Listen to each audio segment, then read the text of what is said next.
I'm embarrassed to say, but when I heard about stories of the poor, there was always a sense of they're not in our community, they're not my neighbours, they're not my kids, maybe their parents did something that they deserve. I think for a long time in ministry, I have always thought that people come to us. You know, we have the church here, we open the doors, or you run a youth program and they come to you. I wasn't sure at first whether there'd be a market for it in New Zealand, a relatively prosperous country, but I certainly saw before much longer that it was very much needed in our community. I've been running this job club. This is our 4th year. It's heartbreaking at times because these people will be under financial pressure and they're really desperate for work. The demand for our services is high. We don't have to do a lot of publicity to find clients. Clients are coming to us from many different places, many different sectors of society, but the one need is the same. They're all living under a cloud of darkness. They're all living in poverty and don't have a way out. Being in debt is like being in quicksand. You know, once you're in, you just keep going down. You couldn't escape it, you know. It was just a constant, for lack of a better word, noose around my neck. You know, it was tightening all the time. It got real bad there for a bit, where it was just really dark and just depressing. Throughout history, followers of Jesus have been the leaders in social change, creating organisations like SPCA, fighting for the eradication of slavery, beginning universities and hospitals. And so all these social changes, even democracy as we know it, Christians had the fingerprints all over that. So when it comes to eradicating poverty, let's lead the way in that as well. Everything CAP does is in partnership with the local church.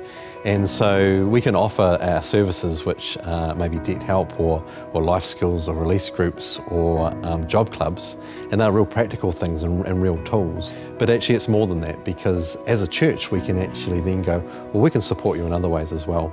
And for people that are isolated and hidden themselves away, we give them a non-threatening, easy way to actually re-engage with people again. Over 25, 30 years of ministry in this area, we have not seen anything reach into the homes like CAP has. When we walk into people's homes, all that we see is someone who just needs a friend to walk alongside them. You know, they're feeling helpless, they're feeling hopeless. To see people that are actually quite desperate, looking for help, looking for hope, to be able to share with them why we do it, being the love of Christ, and that God loves them, and the relief that you saw in their face straight away, very early on in the conversation. It confirmed with me then that we were doing something very special. I have really realised just how important it is to go where they are, to go to their homes and sit at their kitchen table and be on their ground, be in their space. The number of times I've said positive words to somebody, and you know that that's actually the first time they've had a positive word spoken over them in a very, very long time. And that's so powerful. So it's not just about the services we provide, but it's about the words we speak. It's about our actions as well. When I sent around a lady called Vanessa, it was the first time that someone had told me I was doing well. And when she said that, I couldn't believe it. But I was determined to get to a place where I believed it. It's like this whole burden of carrying something, or like trying to manage the finances for so long, had been lifted. It was like God was throwing me a lifeline from that first phone call.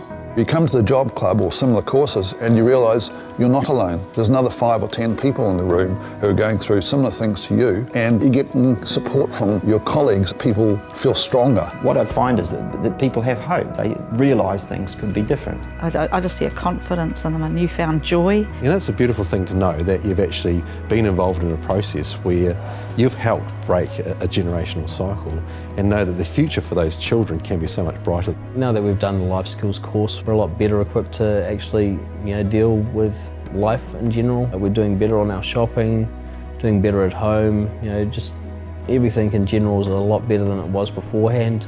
We've got the know-how now to get through anything that comes our way. I really didn't want a handout. I didn't want to be rescued. I just wanted a hand up, and I just wanted someone to come alongside me and support me and go, we're going to help you.